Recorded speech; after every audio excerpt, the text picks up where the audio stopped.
Squarespace has hundreds of fonts built right into the platform that you can use on your website, but you might want to use something a little bit unique to make your website stand out. And that's where you can upload a custom font to your website. Before now, you had to use code to upload any custom fonts to your website, and things got a little bit tricky. But now Squarespace has made it super simple to upload any custom font you want to use, and it'll work just like all the other built-in fonts on the platform. And in this video, I'm going to show you just how to do that. So let's dive in. You might be wondering where to get these custom fonts, and Creative Market is a great place to start. There are lots and lots of fonts here that are custom designed by font designers. And when you find one that you like, I want to point out that you want to make sure you purchase the web font license. That is the license that you need to use a font on your website. And the price varies depending on how many views you get on your website. But if you only have 10,000 page views per month or less, the fonts are very affordable. So when you purchase your font license, you're going to download your font files to your laptop. And then let me show you how to upload them into Squarespace. Over here, I am on a version of my Gloria template. And to upload my font files, I'm going to go to my Site Styles area. And then I'm going to go into my fonts area. And I'm going to pick one of my fonts. I'm going to be replacing my heading font. So I'm going to click that here. And then here I'm going to go to the area where I would select a font. And now there's this new icon here where I can upload a font directly to my font area. So I'm going to click this button here.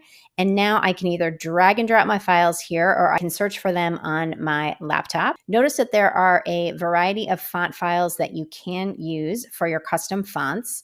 The best font files to use if you have them are the WOFF files, WOFF. There are different versions of those WOFF files.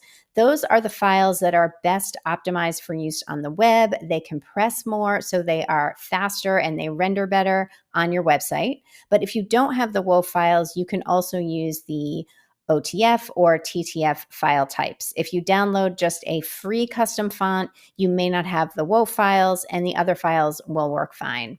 So I'm going to go ahead and click the plus button here.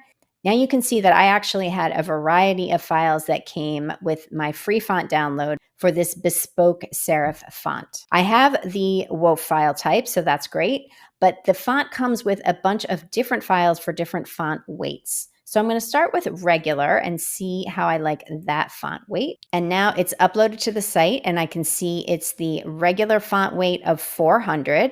I'm going to arrow back out here. I'm going to go select this to be my new heading font, and you can see my font changes over here.